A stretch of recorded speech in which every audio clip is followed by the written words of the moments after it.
Hello friends, welcome to our YouTube channel friends. In this video, I am gonna tell you about how to use Pro mode in your camera in your Realme smartphone. So let's start the video friends. So first, let's open the camera and you can see it can manually adjust ISO and shutter speed for night photography. So if you just click on the photos in the night, you can prefer this feature instead by clicking on the more button. Here you can see this, you have to tap on here, and as you can see here it is the pro mode. You have to just tap on here, and here it is the ISO, shutter, EV. From here you can select like this, and at night you can increase even the brightness also and decrease it also. So here it is the focus mode also. In focus you can increase or decrease the camera from here like this.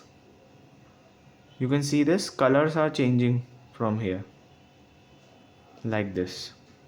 So this is very useful feature, pro mode. You can use it at night. I hope you like this video. Thanks for watching.